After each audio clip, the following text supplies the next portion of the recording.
long rebound. Steph, no timeout with 6. At 5, Curry for the lead.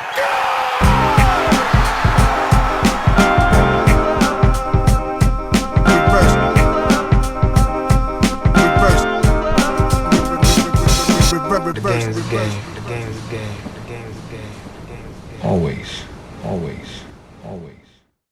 Salut à toutes et à tous, on est ravis de vous retrouver pour un nouvel épisode du podcast de l'équipe Rivers Basket Session et cette semaine c'est encore plus Rivers que d'habitude peut-être. Vous pouvez apercevoir derrière moi si vous nous regardez sur YouTube qu'il y a des choses plutôt jolies. Voilà, le thème de ce podcast aujourd'hui c'est de vous présenter le projet sur lequel on travaille depuis plusieurs mois et qui est une réédition en fait du MOOC numéro 4 spécial New York. Vous aviez été nombreux à nous le réclamer puisque comme vous le savez, tous nos MOOCs sont en édition limitée et quand il n'y en a plus, il n'y en a plus. Et voilà, il nous semblait opportun de le ressortir. On va pouvoir revenir un petit peu en détail sur voilà, un petit peu ce qu'il y a de nouveau dans cette édition. Mais pour parler de tout ça et aussi parler de New York, parler des Knicks, parler peut-être même de Brooklyn si ça lui pose pas trop de problèmes. On va voir ça. On est ravis de recevoir Joanie Montiton hein, de l'association Knicks Nation France. Voilà, vous pouvez retrouver sur Twitter, sur Instagram, aussi sur leurs événements, tout ça. Donc, Joanie, bienvenue. Ravi de t'avoir avec nous pour ce podcast. Merci de l'invitation. Écoutez, moi, parler de New York, il n'y a jamais de problème, même s'il faut parler un peu des Nets, il n'y aura pas de souci. Hein. J'ai pas de souci avec ça. Et ouais, très, très content d'être avec vous parce que Rivers, moi, je suis depuis longtemps, hein, depuis le début, les abonnements mensuels à l'époque ou quasiment.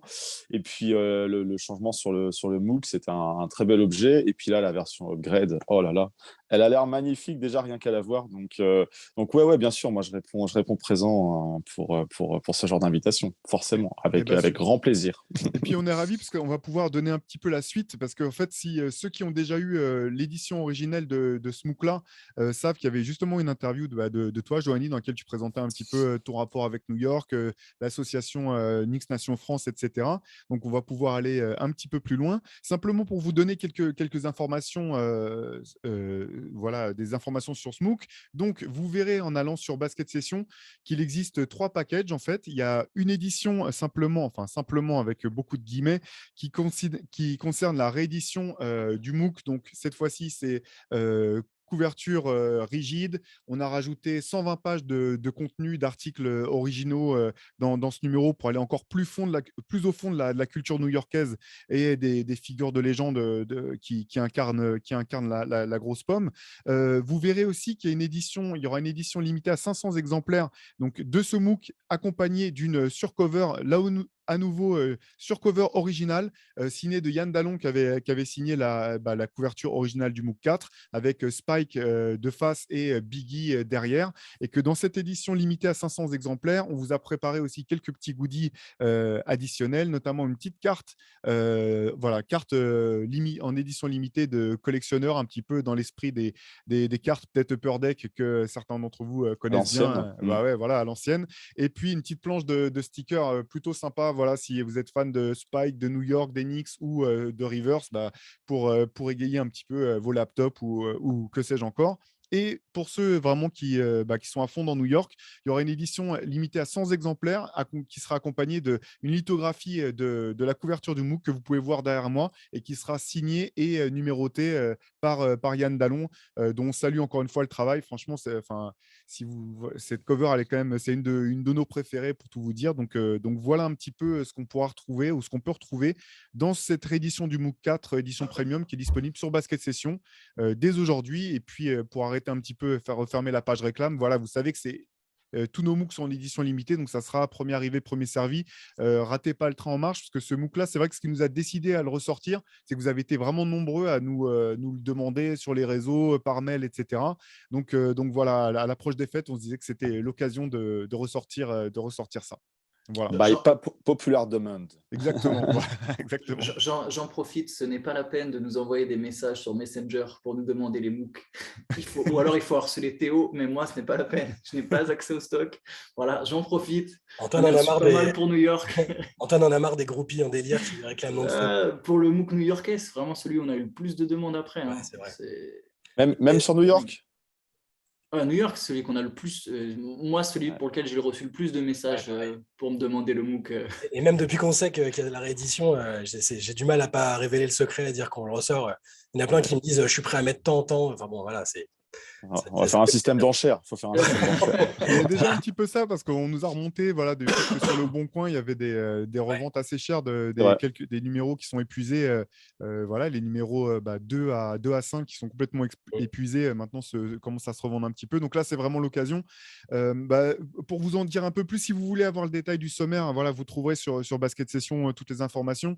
Mais on a rajouté voilà, des portraits de joueurs qui nous tenaient à cœur. Il y a notamment un très beau portrait de Lloyd Daniels, une légende voilà, des terrains et des lycées new-yorkais au destin un peu triste, mais qui est passé aussi par le championnat de France. Ceux qui se rappellent de Limoges en 95 ont peut-être même eu l'occasion de le voir jouer. Shai, et toi, tu as signé un papier vraiment hyper intéressant sur une rivalité qu'on n'imagine pas forcément quand on parle de New York et pourtant qui est essentielle à la ville. Je ne sais pas si tu veux présenter un petit peu le sujet que tu as fait en plus pour ce numéro, Shai. Oui, alors effectivement, c'est très, très local et le grand public n'a pas trop eu vent, je pense, de cette rivalité-là, même dans les années 90 où on n'avait pas forcément l'accès à Internet et tout ça. Mais oui, c'est entre les deux équipes de lycée de Riverside et des Gauchos, où beaucoup de très, très bons joueurs NBA sont passés. En fait, ce sont deux institutions avec des histoires très fortes, vraiment une identité aussi très forte. Il y a plein de joueurs que vous avez sans doute adoré qui ont forgé leur style de jeu et leur personnalité dans ces équipes-là. Évidemment, comme pour toute histoire, et souvent avec New York, tout n'a pas été rose. Entre l'avènement au début, alors ça a commencé dans les années 60 pour leur création, et après vraiment l'époque forte, c'est les années 90. Mais sur la fin, ça ne s'est pas très bien terminé pour des raisons assez complexes à détailler, mais que vous retrouverez dans l'article, qui sont dignes de séries télé. Voilà, c'était très intéressant de se plonger là-dedans. Et voilà, j'espère que ça vous plaira. Toi, Joanie, alors on sait forcément que le rapport entre New Moi, York et le basket, voilà, je suis trahi, voilà. Mais oui, New York, c'est pas que les Knicks. New York, c'est pas que les Knicks, et surtout au niveau basket, il y a une culture street très importante. Effectivement, certaines universités, St. John's par exemple, et puis il y a des joueurs dont on oublie forcément la provenance new-yorkaise à la base. Des Lamar Odom, par exemple, Kemba Walker, bon, il est revenu vite fait, il est reparti. Bon, il y a toujours des histoires de toute façon avec les joueurs new-yorkais, mais effectivement, New York, c'est une inspiration qui va au-delà des simples équipes locales NBA, les Knicks aujourd'hui, les Brooklyn Nets maintenant, plus récemment. Mais voilà, il y a effectivement une influence dans la sphère et dans le monde, dans la planète basket, la planète NBA, qui va bien au-delà. Et c'est vrai que du coup, dans le MOOC, déjà dans la première édition, vous faisiez justement référence à certains joueurs, des Tiny Archibald, des choses comme ça. Et c'est bien de rappeler aussi. L'influence new-yorkaise, elle a un peu été chamboulée parce qu'il y a d'autres belles universités, d'autres belles régions où il y a d'autres pro joueurs, et puis maintenant aussi l'ouverture à l'Europe. Hein. Donc, je vais pas reparler des Giannis, des Jokic et compagnie, mais voilà, ça a été quand même, quand on parle de Mecca of Basketball, on pense souvent au Madison Square Garden, on fait un raccourci, mais c'est plutôt la Mecca au sens la ville, New York City, NYC, quoi, Big Apple, quoi. Et oui, et les Gauchos, c'est une institution. J'ai jamais eu l'occasion jusqu'à présent d'aller. Ouais, c'est ce que j'allais te demander si sur, tu avais pu aller. sur leurs installations. Je sais qu'il y a encore il y a encore de l'activité et il y a des possibilités de s'y rendre. J'ai eu l'occasion de faire plusieurs voyages à New York. J'adore New York, forcément, et j'ai pas encore tout découvert. Donc, c'est ce qui me pousse aussi à y retourner assez régulièrement. Et on n'a jamais fini avec New York. On n'a jamais fini avec New York. Donc là, c'est le MOOC 2.1. Peut-être qu'il y en aura encore un autre plus tard. On ne sait pas. Il y a la matière, hein, parce qu'effectivement, tu disais, la mec du basket, il y a tellement d'histoires à raconter. Tu parlais des voyages à New York. Tu as vu que je fais honneur quand même à l'association parce que je porte le superbe t-shirt Do the Et c'est Right Spike. Thing C'est ouais, avec Spike c'est dessus. Spike qui a Voilà. été customisé il y a quelques années quand on avait fait un voyage associatif avec un artiste que je salue au passage, Soho Art, qui a une petite photo de profil à la Spike Lee sur son compte. Donc, on est très raccord, on est dans le thème. Et effectivement, bah, voilà, on avait voulu faire toujours des petits clins d'œil à la culture new-yorkaise au sens large. Spike Lee, les Knicks, il n'y a plus vraiment besoin de raconter l'histoire, on la connaît. Mais effectivement, quand on est fan des Knicks, quand on est fan de New York, rapidement, on s'intéresse aussi à Spike Lee, qui est un réalisateur, un personnage iconique dans le monde du cinéma, mais du basket. Les pubs avec Jordan, même récemment, il y a 2 ans, la finale Suns-Bucks, c'est Spike Lee qui était le narrateur et tout. Donc, c'est des gens qui aiment l'histoire du sport au sens large, qui ont leurs équipes forcément, mais qui sont des mines de savoir aussi au regard de la culture basket, de la culture populaire du sport américain, quoi. Mais écoute, on est totalement raccord parce que pour tout vous dire, Johanny n'a pas encore vu l'édition premium du MOOC et pourtant, dans les sujets que tu as cités, tu as parlé de Tiny Archibald. On vous propose justement un portrait vraiment long en large sur ce joueur au parcours et au talent vraiment surprenant. Malheureusement, finalement, on a tendance à plus trop parler de ce joueur alors que c'est peut-être l'un, voire le meilleur meneur jamais sorti de New York au bout du compte. Tu parlais de St. John's, là on a un beau portrait de Lou Carnacecca, le coach historique de St. John's, qui a incarné la Big East et puis le basket universitaire new-yorkais pendant des années. On parlait de la mecque du basket, Madison Square Garden. Dans ce MOOC, on vous raconte aussi l'histoire du Madison Square Garden et même des Elle est Madison Square complexe, Garden. c'est ça, des Madison Square Garden. Exactement, il y a eu plusieurs éditions, plusieurs propriétaires, une histoire vraiment assez riche parce que nous, forcément, on pense basket, mais le Madison Square Garden, c'est de la boxe, il y a des combats avec Mohamed Ali, c'est des concerts Des courses de incroyables. vélo, c'est des meetings Absolument. politiques. Il s'est passé énormément de choses dans l'édition qu'on connaît aujourd'hui. Mais toute l'histoire qui remonte avant, ça remonte du cirque, ça remonte. Ça n'avait rien à voir. Le nom est gardé. Effectivement, il y a une influence par rapport à la place dans Manhattan. Mais l'histoire, elle est rocambolesque. Et puis aujourd'hui, en 2022, ça reste tout de même la plus ancienne salle NBA en activité depuis que les Warriors ont changé de côté dans la baie. Donc voilà, c'est un monument, c'est un joyau aussi. Effectivement, il y a une histoire, ne serait-ce qu'autour du Madison Square Garden. Il y a Ouais, beaucoup de choses à raconter. Ouais. c'est baigné d'histoire, clairement, quoi. C'est the most famous arena, comme les New Comme Yorkais ils aiment aiment à le rappeler. l'appeler. Voilà. Voilà. On connaît les New-Yorkais. C'est une des salles préférées des joueurs aussi. Beaucoup de Souvent cité. Hein. Souvent cité, Michael le premier, qui aimait performer là-bas.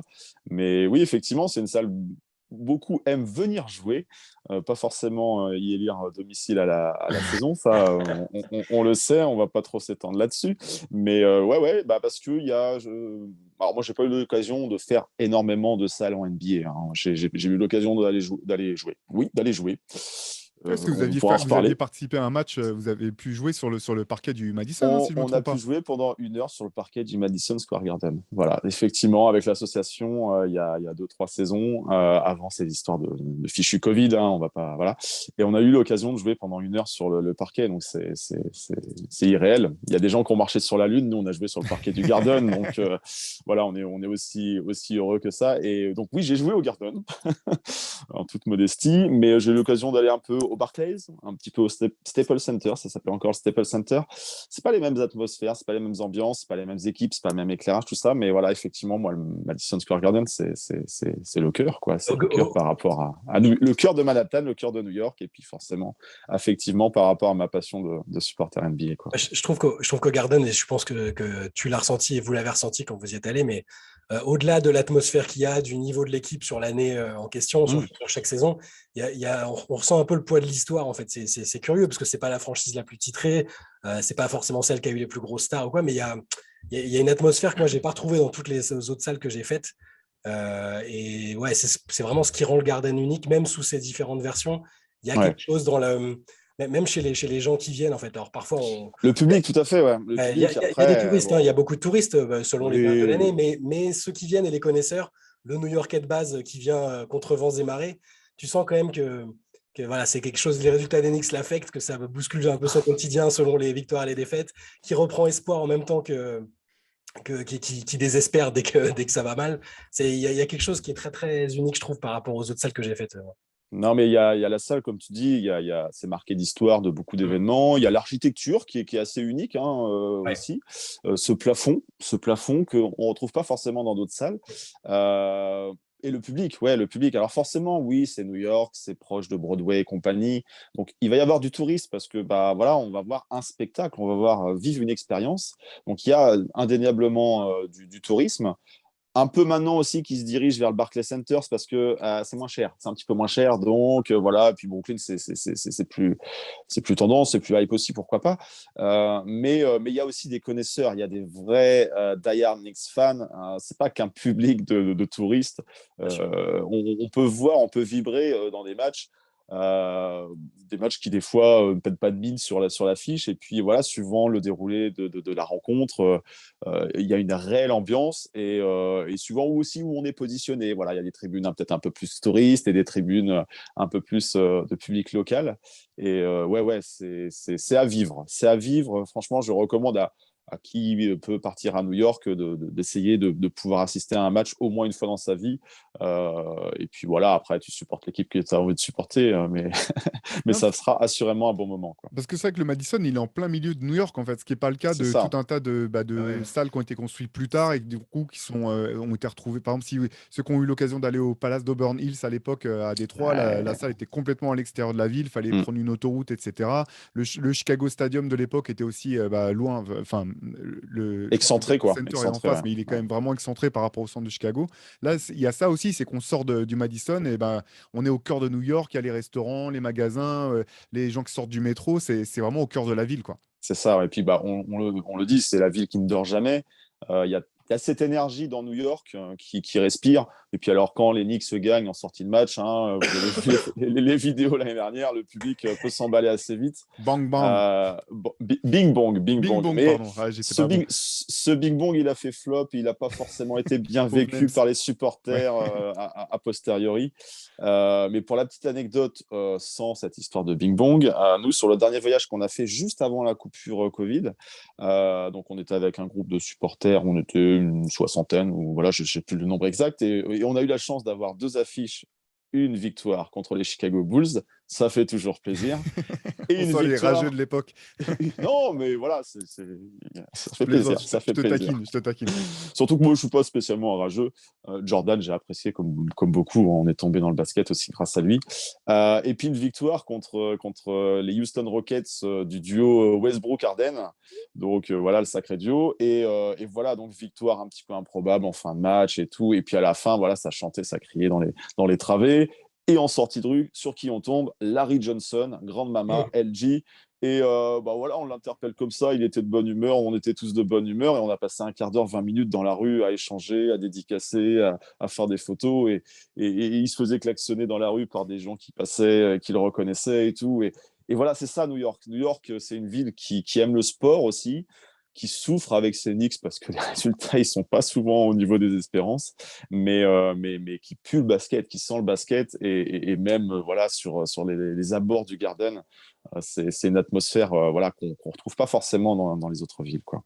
Ouais, bah tu parles alors de plein de choses intéressantes, puisque les Knicks, effectivement, bon, c'est sur les résultats, pour y revenir un petit peu après, c'est un peu plus compliqué ces dernières années, mais dans ce MOOC, on revenait aussi sur la grande époque des Knicks, notamment les deux titres des années 70, portés par une équipe extraordinaire, à la Mm. fois, on vous laissera le découvrir, mais par leur talent de basketteur, et aussi un groupe vraiment humainement très intéressant, avec certains qui sont devenus des hommes politiques, d'autres qui sont devenus des coachs.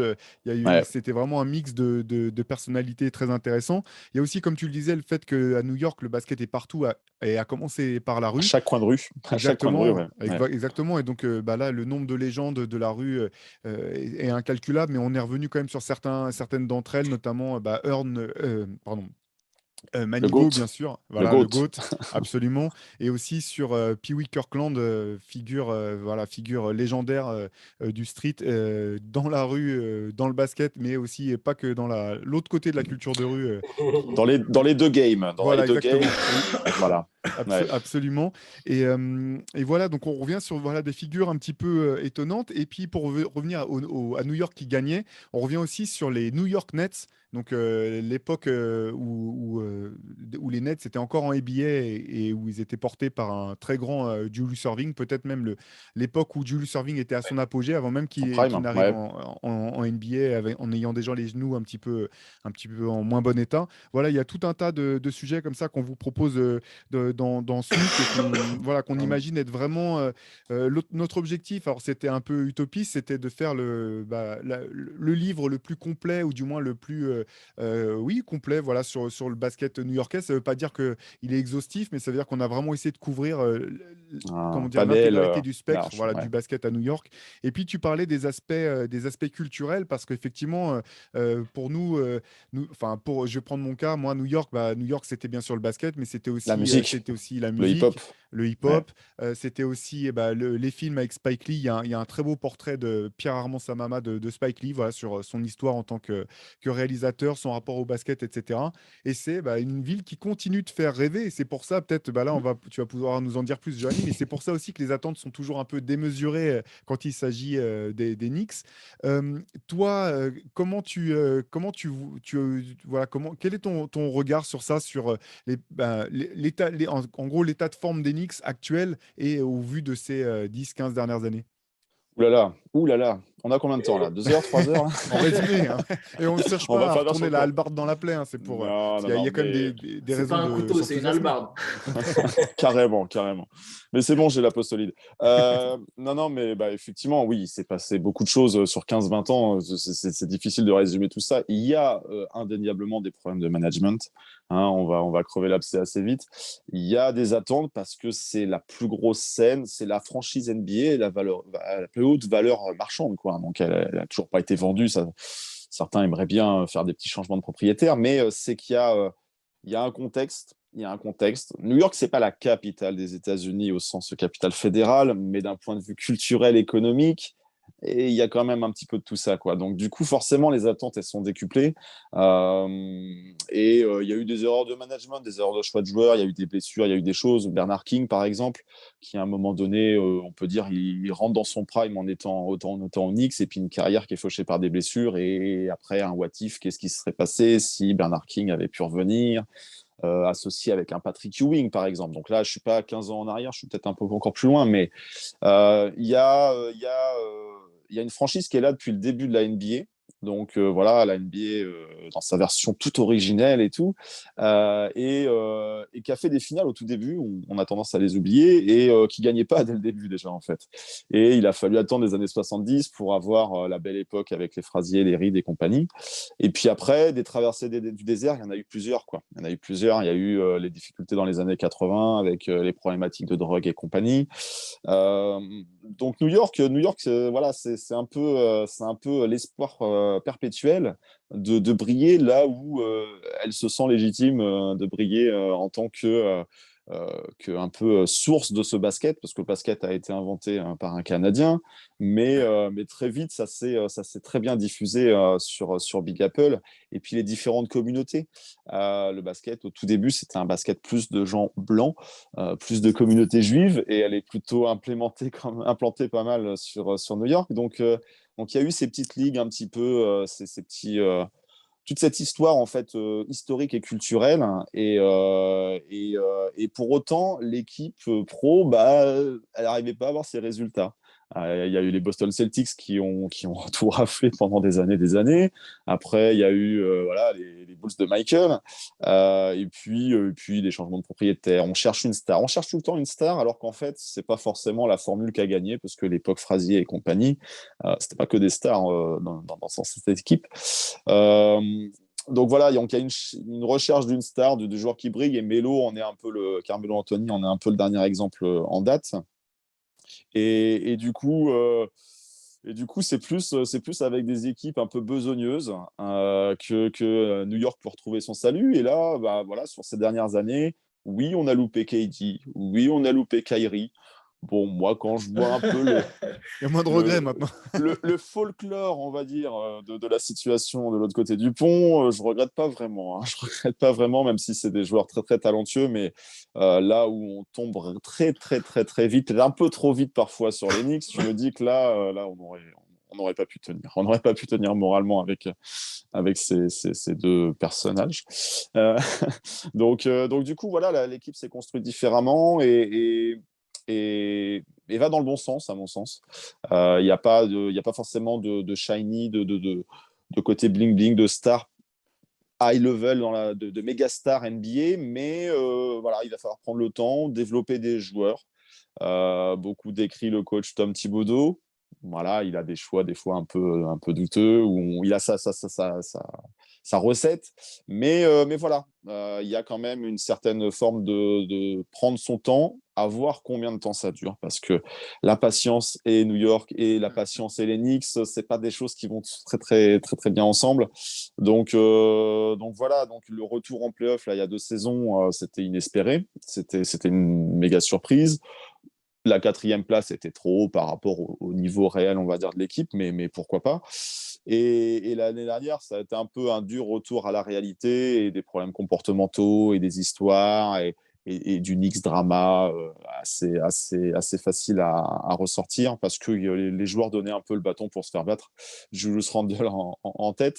Mais là, du coup, j'ai l'impression que cet été, il y a eu un peu un travail d'autocritique aussi de fait par certains, un recrutement de Jalen Brunson qui a une histoire un petit peu avec ces Knicks parce que Léon Rose, c'est un petit peu son parrain, parce que Rick Brunson, il a un peu joué aux Knicks, tout ça. Donc, on retrouve un joueur qui n'est pas forcément le plus propice à faire des highlights. Hein. On l'a vu sur le premier match, l'opposition avec Ja Morant, on est sur des registres totalement différents. Mais on est sur un joueur qui va être dans l'état d'esprit un peu new-yorkais, un peu besogneux et tout. Et c'est, je pense, ça qui colle à l'identité new-yorkaise. C'est pas forcément la quête de la star pour la star parce que de toute façon, moi je touche rien sur les recettes du Garden, mais il va être plein ce Garden. Les maillots vont se vendre et tout, donc le business il se porte tout le temps bien, peu importe les résultats de l'équipe. La fanbase elle est présente, elle est loyale aux Knicks, même si il y a la concurrence des Nets et les générations plus récentes peuvent très légitimement, et ça se comprend très naturellement, se tourner plutôt vers les Nets. Mais les fans new-yorkais historiques, Spike en témoignait il y a quelques années quand les Nets se sont installés. Et non, on ne trahit pas son équipe, on reste avec son équipe, même dans les moments difficiles. C'est ça d'être supporter. Et Dieu sait que des moments difficiles, il y en a eu. Donc, ça prouve une certaine forme de fidélité, de résilience, d'envie de supporter l'équipe dans les bons comme dans les mauvais moments. Et quand les bons moments sont là, voilà, l'euphorie arrive très, très, très vite. Ouais. Très, très, très vite. Et Shai et Antoine, vous pensez quel est votre regard sur les Knicks tels qu'ils sont construits actuellement, ou du moins la direction qu'il aurait donnée vous pensez j'ai l'impression qu'il y a quand même un petit peu du mieux, comme le disait Johanny, il a quand même plus de On n'est pas cohérence. encore contender ou quoi que ce soit. Il C'est ne faut ça. pas mettre Oui, des non, bien objectifs sûr. très hauts, mais Je tiens Mais à c'est dire peut-être, pardon Antoine, mais c'est Non, peut-être c'est peut-être ça qui est bien aussi, c'est qu'il y a l'envie maintenant de construire step et de by ne pas se step. dire qu'on va passer d'avoir été catastrophique au fait de devenir contender du jour au lendemain en claquant des doigts, en faisant venir un joueur comme tu le disais, quoi. il y a une semaine, vous êtes moqué de moi dans l'équipe surprise des Mill Knicks. Vous étiez foutu de ma gueule. C'est pas faux, c'est pas faux. Qui s'est moqué de toi? Qui s'est moqué de toi? Mais Balance. tous là, plus aussi Non, Rémi c'était Rémi Reverchon Reverchon qui est surtout, présent. hein. Non, Ah. mais blague à part, pourquoi j'avais mis les Knicks comme équipe surprise? Je ne pense pas que les Knicks feront les playoffs, mais je pense qu'ils feront au moins le play-in. Et sur un match, on ne sait jamais. Je ne serais pas si surpris que ça que si New York allait en playoff. Je pense que New York va terminer avec un bilan positif cette année. Donc plus de wins que de défaites. Je trouve que l'équipe, elle est pas mal en fait. Un peu comme tu le disais, Joanie, tu vois, l'arrivée de Bronson, pareil, on a rigolé sur le contrat. C'est vrai que le contrat, il est élevé, mais quelque part, c'est direct la première option. C'est un gars qui va jouer. R.J. Barrett, ça va jouer. Julius Randle a l'air pour l'instant d'avoir retrouvé un semblant de motivation. Et le fait que ce soit plus lui le vrai patron de l'équipe, je pense que de toute façon, ça c'est tout bénéfique pour les Knicks. Ça, déjà, lui, ça lui Ça ramène un l'allège peu d'une sur terre. certaine Oui, ça charge. l'allège et ça le ramène sur. Ouais. C'est les deux. Je trouve que déjà, c'est vrai, je suis d'accord, ça l'allège d'une certaine charge. Et quelque part, je trouve que ça le ramène aussi un peu sur terre. J'ai trouvé qu'après la saison en playoff, je sais pas, il y avait quelque chose. Tu sentais que le gars était investi. Il faut dire qu'il a marché sur l'eau sur cette saison. MIP, Ouais, All-Star, ouais. Coach of the Year avec Thibodeau, tout allait bien dans le meilleur des mondes. Et puis la série de playoffs face aux Hawks, il a été verrouillé et il s'est fait dessus. Mais Hein, c'était on va mais dire. c'était pas que Donc, lui, mais je pense que tu l'avais très bien dit. Je pense que la 4e place et le fait que ce soit les Knicks, en fait, ça a poussé tout le monde à surestimer les Knicks à ce moment-là. c'est Je pense ça. que le Ouais. niveau des réels des Knicks, c'était pas top Plus 4 à un l'Est. 6, Voilà, 6-7 à ce moment-là. Voilà, donc, exactement. mais après, tu prends, Ah bah bien sûr. et puis c'était le retour et les fans étaient présents et il y avait une dynamique. À l'époque, en fait, ça parlait de Big 15 dans l'appellation des propres joueurs. Une appellation que avaient repris les Nets quelques temps derrière. Donc, ça nous avait bien fait marrer. Mais il y avait un groupe, en fait. Il y avait une sorte d'osmose dans le groupe, même s'il y avait des talents qui étaient discutables. On avait Elfrid Payton à la main à l'époque. Et Dieu sait qu'il a été décrié. Mais voilà, donc il y a eu des choses qui ont été changées après à l'intersaison. Il y a Evan qui est arrivé à New York, il avait envie de New York et il a eu l'opportunité et tout. Il a eu une petite phase de transition la saison dernière. Il a dû réinventer un petit peu son jeu, retrouver son rôle, sa place. Il y a eu Kemba Walker qui a eu les difficultés qu'on connaît et puis qui est toujours sans franchise au jour d'aujourd'hui. Donc il y a eu des ajustements qui ont été tentés la saison dernière qui étaient finalement pas les bons. Et du coup, voilà, vite la saison est parti en cacahuète et voilà, après on est rentré dans les travers et puis les crises en interne et puis Julius Randle qui s'est coupé du groupe aussi et qui a eu une pression qu'il n'a pas su assumer, donc ça c'est dommage. Il s'est pris de grippe avec le public du Garden, chose à sûrement pas faire. Après c'est un homme, c'est un joueur, faut aussi voir que c'est pas des machines, hein. Les joueurs NBA de toutes franchises confondues sont soumis à pas mal de pression, de critiques, les réseaux sociaux, tout ça, c'est je pense, une époque plus compliquée à gérer qu'il y a 20 ans, par exemple. Et du coup, ouais, il a perdu le fil, il s'est noyé dans sa saison. Et là, il revient plus affûté physiquement et il a l'air plus souriant, plus rayonnant. Donc ça, c'est un très bon signe. Il n'y a eu que 2 matchs. Donc on va attendre avant d'officialiser le Julius Randle nouveau, mais c'est plutôt un bon démarrage et on va voir dans le temps comment ça se passe. Mais ouais, moi j'y crois, playoff. J'ai envie d'y croire. De toute façon, si on n'y croit pas en début de saison, ça va être long, quoi. Et puis avec le format du play-in, tu sais que tu peux au moins espérer Ça. quelque chose. Mais moi je suis assez, je suis intrigué, circonspect. Il y a j'ai du mal à savoir ce que je pense des Knicks cette année parce que d'habitude, et c'est propre à la franchise, mais c'est une franchise faite de haut et de bas. C'est toujours soit c'est très très haut en termes d'ambition, de hype et tout ça, soit très très bas parce que c'est la politique sportive à ce moment-là.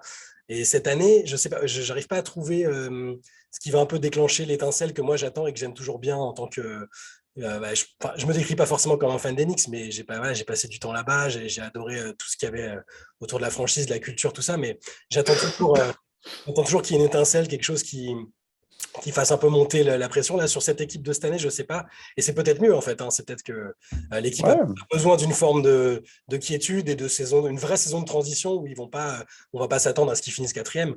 Mais dans ce qu'on disait tout à l'heure, ça m'a rappelé moi, ce qui m'avait le plus frappé dans un passé relativement récent, pour montrer que ça ne pouvait arriver nulle part ailleurs en NBA, c'était la Linsanity, en fait. Ah, Parce quand que, tu parles d'étincelle, là, c'était voilà, je pensais à ça. un feu d'artifice Moi, sorti de nulle part, voilà, quoi. Ouais. honnêtement, à la base, on pouvait avoir l'impression que c'était depuis le prisme européen ou français, que c'était Oh, c'était mondial. complètement, voilà, que c'était un peu abusé. Il a joué, il a fait 2-3 mois fantastiques, etc. Moi, j'étais fou, je me levais la nuit juste pour voir les matchs de Jeremy Lin parce que l'histoire est improbable, jamais vue, et je pense qu'on n'en reverra jamais. Mais même là-bas, d'ailleurs, dans le MOOC, dans la table ronde, on a eu Howard Beck, voilà, qui est un journaliste qui est très réputé là-bas, local à l'époque à New York, et qui dit, pourtant il a vécu 30 ans d'histoire de New York, des Knicks, et il te dit, je pense que c'est là où j'ai vu le Garden le plus fou, le plus volcanique, c'était parce que les New-Yorkais aiment les outsiders, les types qui sortent de nulle part et qui se mettent à représenter la ville de façon inattendue, comme lui l'a fait. Moi, c'est des souvenirs incroyables à l'Insanity. Et c'est peut-être malvenu, mais j'attends toujours une sorte d'étincelle de ce type-là, parce que j'ai l'impression que c'est comme ça que les Knicks peuvent revenir sur le devant de la scène. Il y a eu un petit peu, alors, dans une bien moindre mesure, mais l'année justement où ils finissent 4e, il y avait cette impression que les mecs marchaient sur l'eau alors qu'on ne s'attendait pas à ce qu'ils soient là. Randle était à un niveau voilà, inespéré par rapport à ce qu'il avait montré sur ses saisons précédentes. Là, voilà, cette saison, je ne sais pas, j'ai l'impression que c'est un peu plan-plan, ce qui est peut-être très bien. Ouais, mais C'est pas un mec qui a Buckham le flashy et les mecs qui sortent du rang. C'est peut-être très bien sportivement et j'espère que ça va le faire. Jalen Brunson, je pense que c'est un gestionnaire très très compétent pour l'équipe qui est là. Mais voilà, moi j'attends toujours cette petite. Le petit plus qui fait Voilà, que ça s'emballe. voilà, c'est ça, c'est juste ça. Moi, j'attends juste que l'équipe soit compétitive le plus Bien sûr. longtemps possible. Les étincelles, c'est toujours mignon. Il y a du hobby topping, tu vois. Il y a des joueurs comme ça qui peuvent apporter des petits du highlight, ça, il va nous en donner, qui est apprécié. Hein, le chouchou du Garden, on cherche un peu tout le temps le chouchou du Garden. Il y a eu du John Starks, il y a eu du Jeremy Lin, effectivement. Julius Randle, c'était plus du tout le chouchou. Est-ce que ça ne sera pas R.J. Barrett? Mais voilà, à voir la progression aussi. Non, il y a matière à s'emballer, mais plutôt dans la régularité. Moi, j'ai envie de voir l'équipe régulière, combative et compétitive le plus longtemps possible que de faire des up and down, avoir un gros up en début de saison et puis retomber assez vite.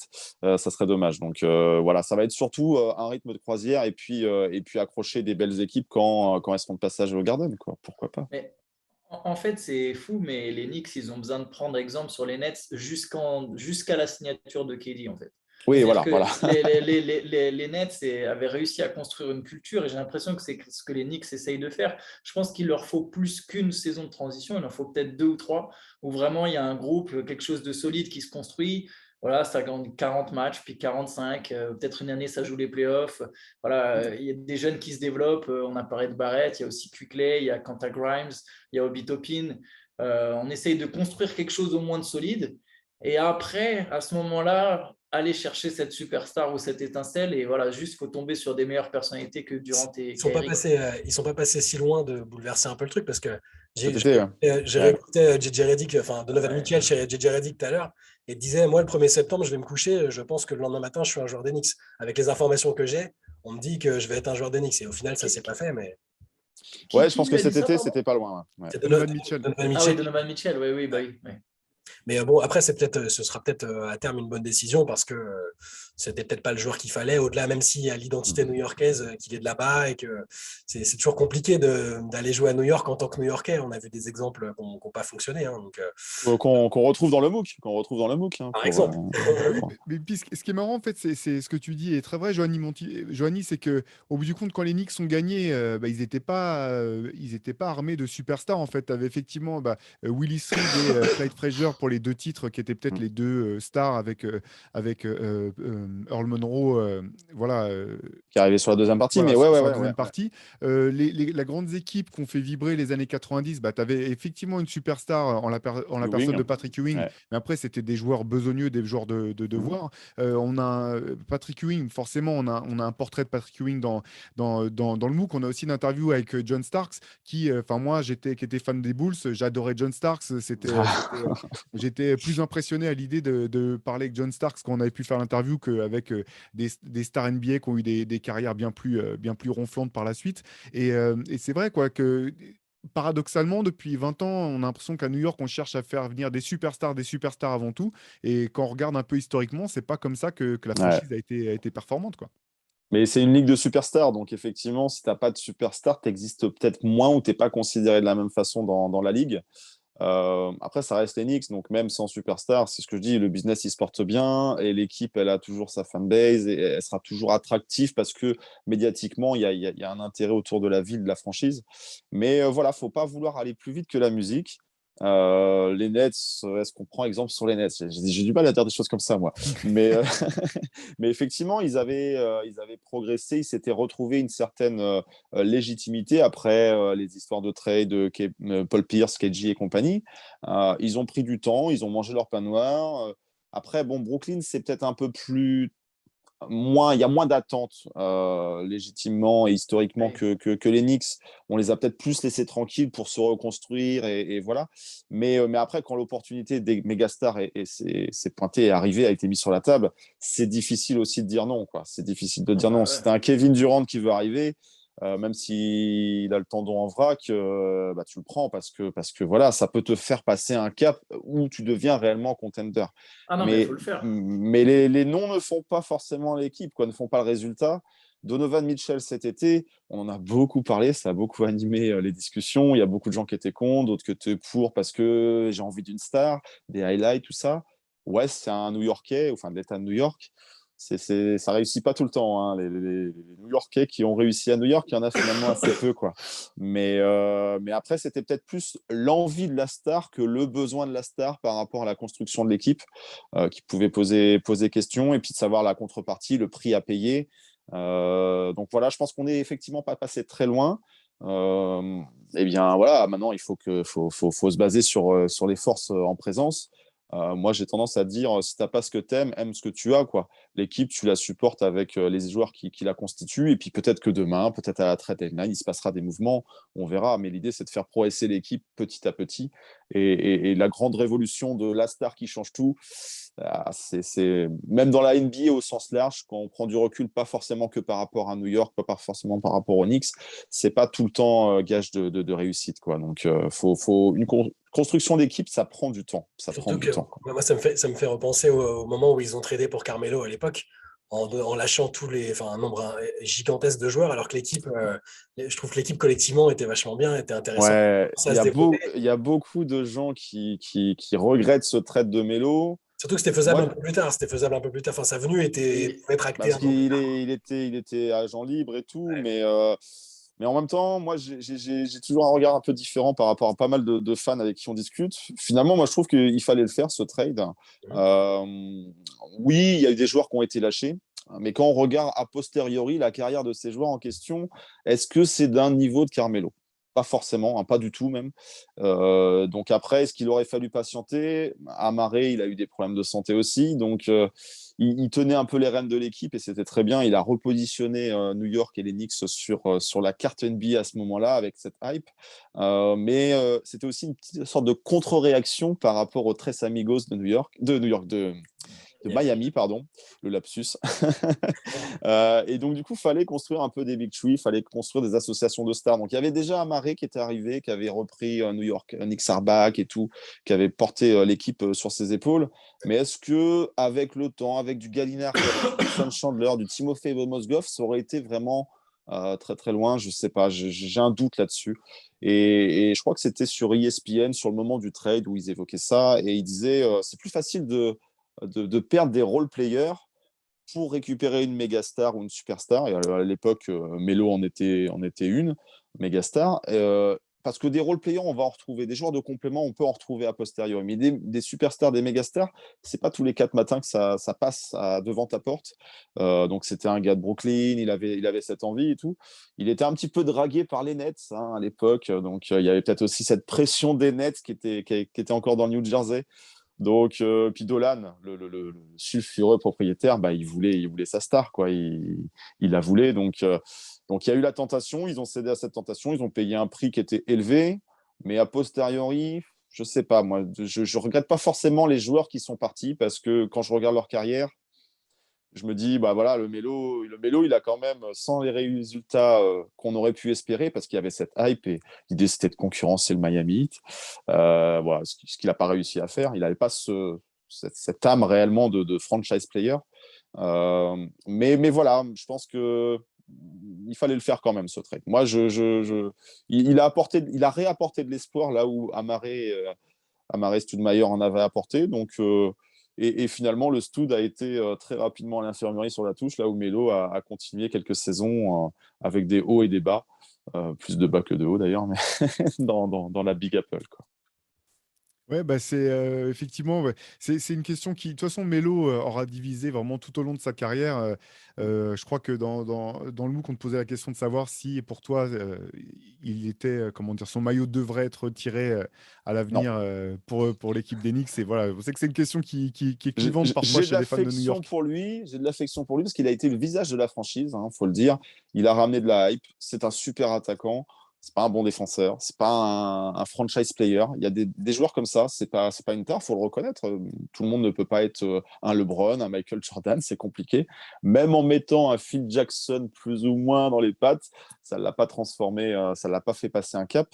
Mais après, le fameux débat sur les maillots retirés au plafond du Garden. Bah, il y a un cahier des charges ultra strict. Il faut être champion NBA ou s'appeler Patrick Ewing. En dehors de C'est ça.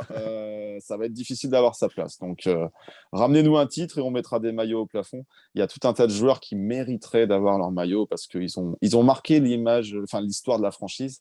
mais c'est difficile d'accorder cet honneur, ce privilège à tous ces joueurs, quoi. Mais nous fans, on les perd pas non plus ils perdent pas de place dans nos cœurs et sur des podcasts, sur des vidéos, des articles et tout, on arrive et même vous aussi au travers de vos différents articles sur les MOOC, refaire vivre ces légendes et leur légitimité et tout ce qu'ils ont apporté dans ces différentes franchises et en NBA au sens large, quoi.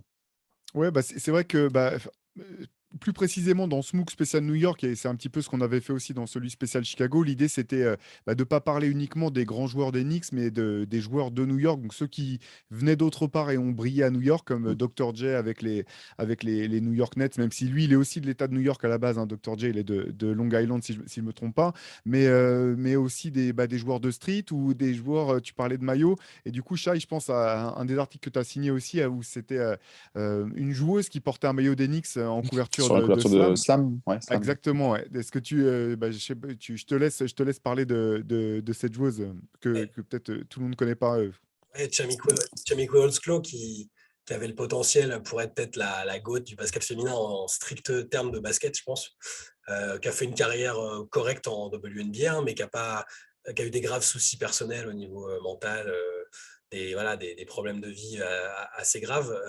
Mais voilà, elle a eu la hype qu'aucune femme n'avait eu avant elle. Enfin, la couverture de Slam, c'était impensable à l'époque. Et puis, il y avait même eu la question de savoir est-ce qu'il faudrait la faire jouer En NBA, quoi. avec les gars en NBA. Ouais. C'est-à-dire qu'elle s'entraînait à la base, elle jouait en high school avec Lamar Odom, avec Ron Artest et compagnie, Lamar Odom et tout. Et puis elle tenait son rang, quoi. Donc alors, au-delà des questions sur l'adaptation au jeu homme-femme, etc., c'était un vrai phénomène avec une histoire très compliquée, malheureusement comme beaucoup de joueurs et de joueuses qui ont grandi dans des circonstances compliquées. Et elle, en plus, après, ça a été très difficile, même pendant sa carrière, et elle a une histoire vraiment intéressante. Ça aurait pu être la GOAT, mais voilà. Ça aurait pu. Il y a beaucoup de what if finalement dans cette ligue, dans ce basket, dans ce sport, et c'est ça aussi qui fait l'histoire intéressante de la ligue, quoi. Il y a beaucoup de what if, quoi. Ouais, carrément. Et d'ailleurs, là, pour le coup, je vous en dis pas trop, mais dans l'article qu'Antoine a écrit dans ce MOOC, là, il y a toute une partie sur un peu les what if ou tout ce qui s'est mal passé dans l'histoire du basket à New York. Alors qu'on on parle pas que des Knicks, hein, on parle aussi des Merci. Nets, avec dans un sens sur un traitement très fiction à lire au 7e degré, mais qui est vraiment très très bon. Je vous conseille d'aller jeter un coup d'œil dans ce MOOC-là. Je pense que vous ne serez pas déçus. Cherchez les articles signés Antoine Pimel vers la fin du MOOC, vous verrez de quoi je parle. Et pour finir, je voudrais rebondir sur quelque chose dont tu as parlé tout à l'heure, Johanny, entre deux phrases. Tu parlais un peu des origines du basket à New York. Dans le MOOC, il y a un papier vraiment de fond signé de Julien de Schuitner qui s'appelle 100 ans de basket new-yorkais. Et effectivement, comme tu le soulignais, c'est l'histoire du basket à New York a toujours été rythmée et marquée par les minorités. Donc ça commence par effectivement dans les quartiers juifs. Ça a toujours été un moyen de trouver soit des portes de sortie, soit des manières de pouvoir accéder à un niveau de vie comment dire, à réussir dans la société là où on nous mettait des barrières. Ça a commencé effectivement donc dans les quartiers juifs, puis dans les quartiers noirs américains de New York jusqu'à maintenant où c'est la ville du melting pot. Donc elle est toujours animée quand même par des minorités, le mélange sociétal, etc. Vraiment, ce papier il est vraiment passionnant. Moi, j'ai appris plein de choses. Je vous le dis tout honnêtement, en toute honnêteté, c'est pas parce que c'est dans le MOOC Reverse, mais j'ai appris tout un tas de choses, notamment sur ces choses-là dans l'article de Julien. Et voilà, comme tu le disais, New York, c'est une ville qui vit au rythme du basket et du sport et de la culture, et en même temps qui fait vivre un petit peu le reste du monde sur son propre rythme.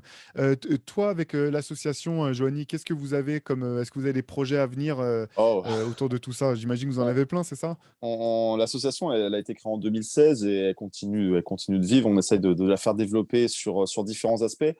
L'ADN de l'association, c'est de rassembler les gens, rassembler les fans, rassembler les amoureux du basket et de New York.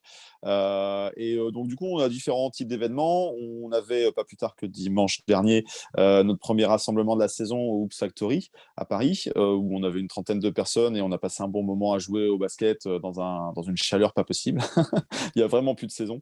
Mais autrement, on a des viewing parties. Donc, pour ceux qui souhaitent passer un peu de temps entre différents fans en train de regarder un match de basket plutôt que seul chez soi, et bien voilà, il y a des événements comme ça qu'on fait un petit peu à intervalles réguliers dans la saison en fonction des heures de diffusion où on peut avoir un accueil public. Et puis, on a surtout, parce qu'on est des amoureux de New York, on a des voyages associatifs. On avait cette fameuse contrainte de la post-Covid. Et puis, voilà, cette année, on repart. Et on repart pas une fois, mais on repart deux fois. On repart deux fois. Une première fois en février, donc février 2023, pour une affiche Miami Heat New York Knicks. Donc voilà, la rivalité, Ah bah si là vous aussi, n'en on avez pas repart. entendu Voilà. parler, on pourra vous donner quelques liens pour savoir de quoi on parle. Et puis également une affiche avec les Clippers. Donc ça va faire un beau double-header plutôt intéressant sur ce qu'on appelle, nous, le KNF Mecha Trip. Ça, c'est les voyages historiques et traditionnels. Et puis, comme je disais, on part non pas une fois, mais deux fois. On fait aussi un road trip cette saison. On va profiter de l'opportunité d'avoir un back-to-back à Los Angeles. Oui, oui, à Los Angeles. Donc, on va changer de côte, on va passer du Rucker Park à Venice Beach et on va aller voir donc la confrontation entre les Knicks et les Lakers et Clippers à Los Angeles, supporter l'équipe on road. Donc ça, c'est une nouveauté. On avait ça en tête depuis quelques temps et puis voilà, on a été contrarié par les conditions sanitaires. Là, on peut se permettre de proposer ça. Donc, s'il y a des personnes qui nous écoutent, qui sont intéressées, qui ont envie de partager ce genre de fan expérience en groupe, parce que c'est un voyage en groupe, avec des passionnés de France et de Navarre. Hein. Moi, il y a des gens qui viennent de Belgique, de Suisse, voilà. Dès lors qu'on est francophone, mais on arrive un peu à parler aussi un petit peu en anglais s'il faut, eh bien voilà, n'hésitez pas à revenir vers nous. Il y a des informations sur nos sites web. Hein. On a un site nixnationfrance.com. On est sur les réseaux sociaux, Facebook, Twitter, Insta. On a une chaîne YouTube aussi où on essaye de proposer des contenus de façon assez régulière.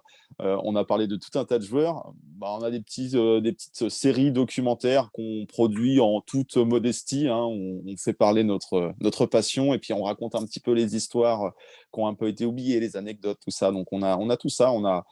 On essaye de faire vivre la communauté et proposer du contenu, de l'interaction en live pendant des matchs, des choses comme ça, mais aussi prendre un petit peu de recul sur toute cette histoire qui est très, très riche sur les Knicks, New York et tout ça. Donc, des événements en physique, parce que c'est la raison d'être de l'association, rassembler les gens. On est toujours sur les réseaux sociaux, sur du virtuel. On peut faire des visioconférences, des choses comme ça, mais c'est plus sympa aussi de pouvoir se voir autour d'un burger, d'une bière, d'un terrain de basket ou partir en voyage ensemble. Et c'est ça qu'on continue de proposer pour cette nouvelle saison 2022-23. Donc, si vous voulez nous rejoindre le mouvement, n'hésitez pas. Il y a toutes les informations sur le site web et puis on saura vous accueillir chaleureusement et partager de bons moments ensemble. Eh ben, super programme, effectivement, très chouette, là, cette idée de partir en road trip pour suivre son équipe fétiche et puis d'aller en voir deux autres qui seront intéressantes, quoi qu'il arrive, que ce soit pour Quoi des bonnes qu'il ou des arrive, mauvaises raisons. Donc, ça c'est sera ça. deux matchs à suivre. Petite Bah, dédicace à Rémi Reverchon, tiens, par exemple, pour les oh, Lakers. oui, exactement. Voilà, très bien. Exactement. Du coup, voilà. Donc, comme Joanny le disait, sur le site de Nix Nation France ou sur Twitter, Instagram, vous retrouverez toutes ces infos-là.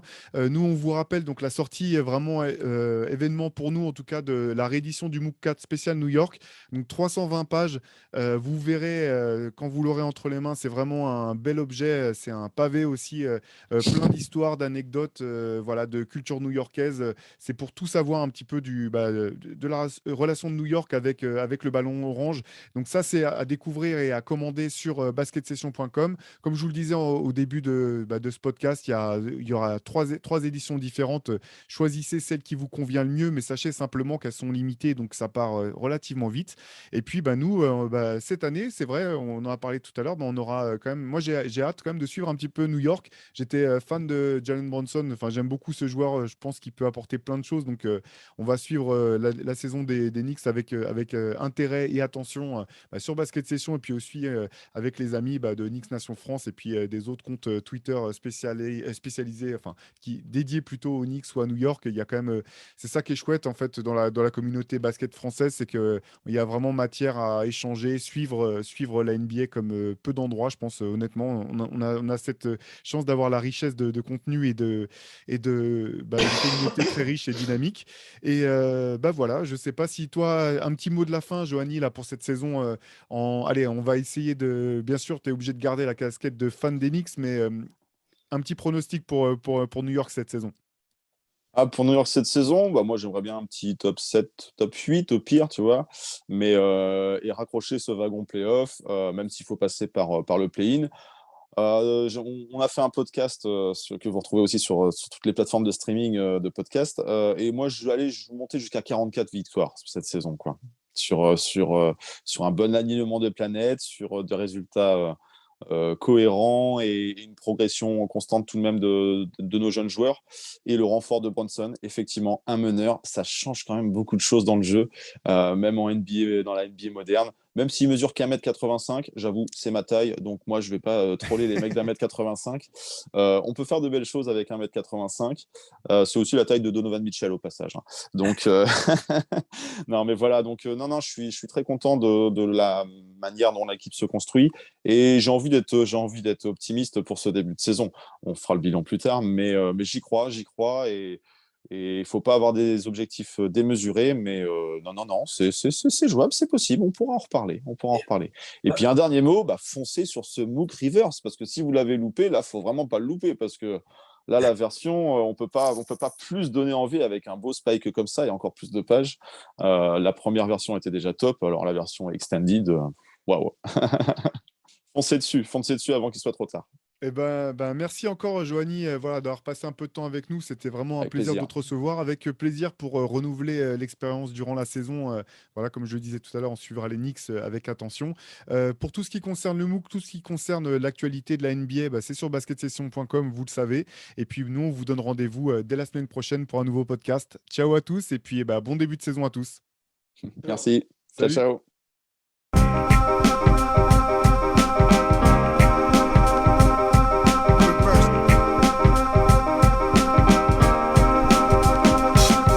Game is out there, and it's either play or get played.